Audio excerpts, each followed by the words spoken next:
So today I want to talk about a very interesting topic that absolutely affected me when I was a lot younger. And I'm sure that it's probably affecting you, or perhaps you're aspiring to be an individual that can speak with advanced vocabulary, right? So if you guys don't know, here we have two words, grandiloquent and sesquipedalic. Okay, grandiloquence, if you guys don't know, it essentially means that someone who speaks with a pompous air to them, uh, and they use advanced vocabulary to communicate. So, in other words, they try to show off using big words and they have like this air of superiority. That's what grandiloquence is, okay? And then sesquipedalic or sesquipedalian, which is the word that I'm familiar with, this word means multisyllabic, okay? So, there are words out there that are kind of a mouthful, and when you communicate with somebody, the last thing you want to do is communicate with them using multisyllabic words. You want to use words like "have you guys ever," instead of saying like, perhaps there's been individuals who've desired to speak with complex vocabulary. Like that's too much of a mouthful, multisyllabic, right? So you don't want to speak like that, right? So anyways, guys, the reason why I want to bring this up is because this affected me when I was a lot younger, right? So when I was a lot younger, I was a person who oftentimes was told that was very intelligent, right? I was told that I was intelligent multiple times throughout my life, that I was a prodigy. However, when you take a look at my academic scores or my academic performance, there is a massive contradiction, right? Now, we all know because we have nuance, we understand nuance now as adults. But back then, it didn't make sense because academically, I was a massive failure. If you take a look at my report card, it was F, F, F, F, F, F, F, F, right? So to me, when you take a look at someone's report card, it can give you a sense of whether this person has good comprehension skills, communication skills, mathematical skills, problem solving skills, right? So that was the deal with that. So it was very contradictory, right? But yet here I had my peers telling me that I was intelligent and that I was a prodigy, which to me just didn't make sense. It was antithetical, correct? So I guess we can go ahead and because I got a couple of points here that I really want to go over. So we're going to go through this entire list one by one, and I'm going to elaborate. Topics, okay? I used to speak in an incredibly complex language. I used to speak in highly eloquent sentences because I used to think I needed to meet parameters set by my peers in a media circle. Okay, this I really want to tackle, okay? Because like I mentioned earlier, I was a massive failure, right? Academically. Outside of academia, however, I was seen as incredibly intelligent and as a prodigy. Okay, I still feel like folks were overestimating me. I don't think I was a prodigy. I was not in perhaps I was intelligent. There was sparks of intelligence. I think that I wish that people would have communicated that to me a lot more when I was a lot younger, that I have sparks of intelligence rather than telling me that I was just straight out a prodigy, because I think that I probably would have fared a lot better if someone would have just been a little more realistic with me. But unfortunately, because everyday people, they don't really pay attention to the words they use, they can kind of come off as absolutists or perhaps a lot more grandiose than what the situation really calls for, right? So because of this, when they would say that I was very intelligent or that I was a prodigy, I felt like I needed to fulfill those shoes. So what I did was I adopted this style of eloquence, grandiloquence. I learned how to speak with an incredibly vast vocabulary, and it reaffirmed what they believed, which was that I was incredibly intelligent in the prodigy, right?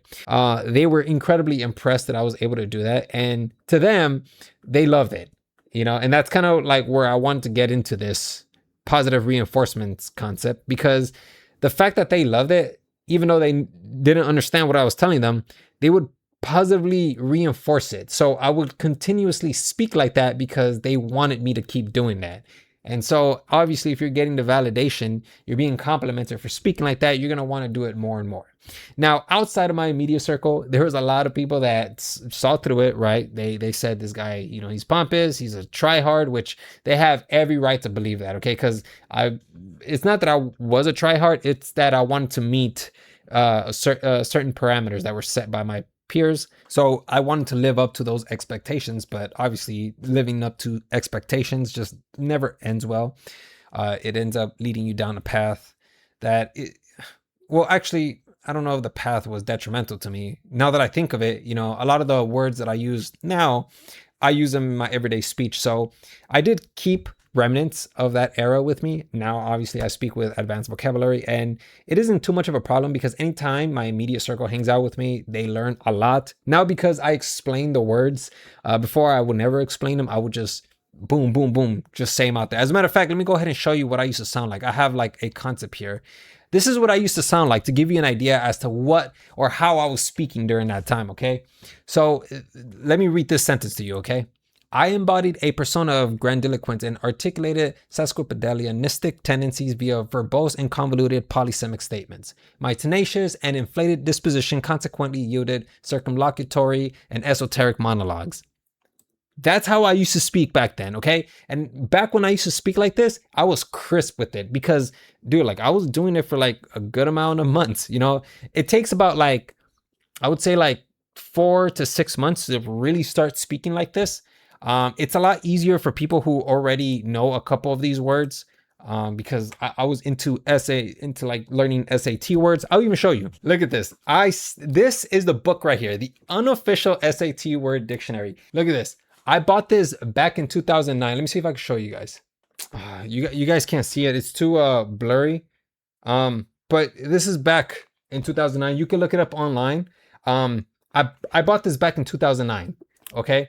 So I was truly practicing my skills to become that eloquent speaker, man. And then here, look, here's the thing. Like if you turn to some of the pages, here I have some of the, let me see if I can show you guys. Damn. You see how like some of them are like bubbled in?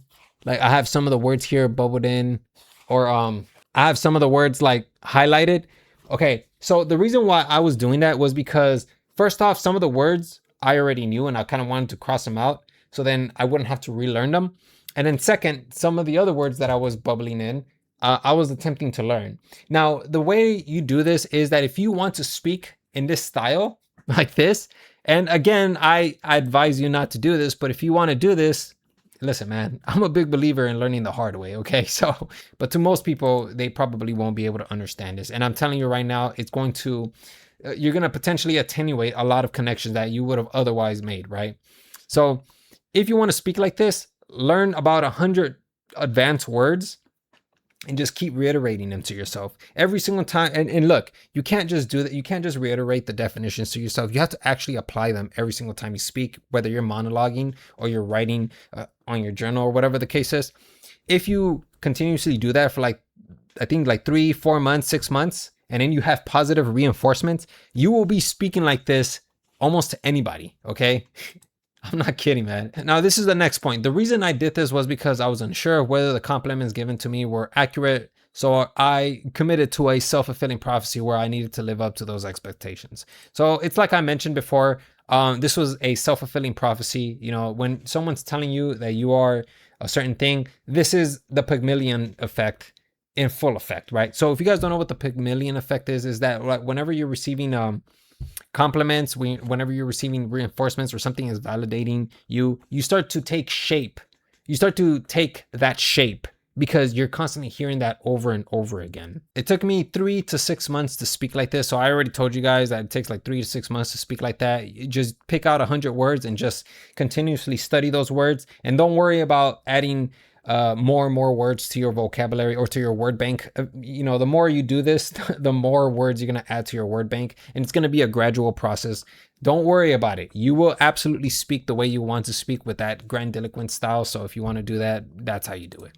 My immediate circle positively reinforces behavior. So friends were impressed with speaking in highly complex and eloquent sentences. I've already told you guys about that. Friends did not care about the meaning as it was more of the demonstration for entertainment purposes. Yeah, so I was more or less a low-cal, and that's what you're going to be. You're going to be a low-cal, bro. You're not going to be like this person who is incredibly intelligent because again, your friends are not going to understand anything you're saying. saying. Unless they also have an expansive vocabulary word bank, then you're not going to be able to properly communicate what is it that you have in your mind, right? Concepts are going to be incredibly convoluted for all your friends, and only the person who's speaking about the concept is going to understand it. And believe me, I don't even think that even if you speak about the concept with all these like advanced vocabularies, I don't even think you're going to properly understand it. There's that. I also dabbled in BS UFO stories, constantly fabricating details of incredibly ambiguous mysteries like the Roswell or other UFO mysteries. Okay, so this is another thing too, because when the Pygmalion effect is taking full effect, because you have to live up to the expectations, not only do you want to sound incredibly intelligent, what happens is that you begin to fabricate knowledge, which is what I was doing. Okay, so I was in my immediate circle and I was constantly telling these guys that, yeah, like, you know, in Roswell, such and such occurred, and then there was an officer, blah, blah, blah, blah, blah, blah, blah, blah. Right? So I was giving them some facts, but I was also, you exaggerate the incident or the event to make it seem like it's so much more grandiose than it actually is, but it actually isn't. All of this, moving to the next point, all of this because I perpetually incentivized this feedback loop of positive reinforcement and deception. Okay, so there was this like infinity that I had created for myself: positive reinforcement, deception. Lie to my friends, lie to my peers, make it seem like I was smarter than I actually was by fabricating details of certain events, making them seem like they were facts rather than opinions, right? And then they would positively reinforce me, saying that I was intelligent, and then it will just go back and forth, go back and forth. It does not help when you have skills and a talent, okay? So let me show you guys. I can't show you guys my music, obviously, because I haven't recorded any of my piano playing. So let me show you guys, okay? So this is a drawing that I did back in 2010, okay? You can't really see the date, but the date is there. This is a drawing that I did back in 2008, okay? It took me 3 years to begin drawing like this. Yeah, when you're drawing like this, you're gonna wow a lot of people, okay? Like this is another one too, 2010. Come on, don't get blurry, man. See, if you see the date there, 2010, right? This one, 2009. So you clearly see the date there, 2009. Obviously you can see that it's very clunky. There is no real animation. There's no real depth to it. It's very stiff drawings, but because I already understood proportion and how shapes were put together, I didn't really understand the dynamics of the animation, or not the animation, but like the image or the impact that an image is supposed to have, right? So I didn't have that, but it didn't matter, because ultimately at the end of the day, when someone would see an illustration like this, they would be very impressed. And so when they would see images like this, or they would see me play piano, or they would see me write, they were incredibly impressed. And so obviously this is just feeding into like my grandiloquence, right? They're constantly telling me like, you're a genius, you're smart, you're all of this, which by the way, looking back, I was not a genius. The reason why I got good this fast, it only took me like 2 or 3 years, was because I did terrible in school. I didn't see myself succeeding in academics. So I said to myself, you know what, man, I might as well just do something else that I find interesting. Why even try? So I didn't try. Instead, I would just focus on like computer science. Oh, that was another skill as well, computer science. I was learning about, how to modify software. During that time, I was attempting to soft mod an Xbox, right? It was very popular during that time. I was learning how to soft mod an Xbox. And then from soft modding an Xbox, I moved on to hacking. I learned keystroking, and then I think that's as far as I got, right? And then I learned a little bit of coding because I wanted to learn how to create my own software, so then I can create a software where I can so I can install into people's computers, so then I can see their keystroking or other stuff as well. And back then, dude, constantly, I was always hacking into my friends' accounts, my immediate circle's accounts. Yeah, it was absolutely wrong. I should have never done that, but okay, so I'm glad that I found my confidence. I know that I'm an intellect. It's a bit egocentric, I know, but believe me when I say this, man, I humbly proclaim myself to be an intellectual, okay? And I don't say that, with ease. I don't say that just to kind of throw that out there. To get to the level that I am now intellectually, it took a lot of work, a lot of isolation. I never went out to parties. I never went out with friends. I would just constantly stay at home, and I would just study a lot. And I study various topics. Here are some of the topics that I study here. Let me show you guys. The first one reads Calculus 1, Communications, Deceptive Technique, Law, Linguistics, Philosophy, Probability Theory, Psychology, Sociology, the Bible. So these are all like notes and stuff. Here we got probability theory, which by the way, I'm probably most likely going to continue my studies in probability theory. So we're absolutely doing that. And I do want to show you guys one thing. So look at this. Okay. These are only like, I think like 2 or 3 pages. So it may seem like it's insignificant, but it's because I don't go out of my way to learn every single concept. So the way I like to learn concepts is that I like to kind of just dig into it, and then if there's something that appeals to me or something that aligns with a lot of my knowledge, a lot of knowledge that I already know, I will take it. So axioms, probability space, measuring takes a value between 0 and 1. I don't remember a lot. It's a law of large numbers. This is probably like a staple when it comes to probability theory or statistical analysis. Whenever you're conducting research and you want to study sociological trends, what you'll do is you'll use this law of large numbers. So then you can see whether or not you're committing a base rate fallacy when you're analyzing a lot of percentages. So stuff like that. Yeah. So I mean, like, to put it simply, man, it's just a lot of stuff that I like to like look into, that I'm very fascinated by. So yeah, the Bible too. I don't think I've studied the Bible. Do I have anything here with the Bible? Yeah, like these are just verses. They're nothing much. So all of that took like a long time to really like get my head into, to grasp the concepts. I don't just like to just read the concepts and then move on. I like to understand them. Yeah, but anyways, we kind of got off topic a little bit. I stand on the achievements of others, but I haven't really achieved anything myself academically. I'm incredibly proud of my journey and where I currently stand right now. Okay, so this is what so just to further humble myself, okay, guys, I really want to just emphasize that I have not accomplished anything academically, okay? That's why I don't have an award. I haven't received any prize, because really, like, I'm just somebody who just likes to read about the knowledge, right? And I like to read about it, and I like to think outside the box with this knowledge. And I think that that's important, because if I'm going to call myself an intellectual, I think that it's only fair that I balance it out with the negativity as well. And I haven't achieved anything academically. I don't have a PhD. I barely even graduated college. So yeah. So guys, I hope that I'm not coming off as like self-centered, because there is a lot of flaws in my approach, so I just want to kind of say that.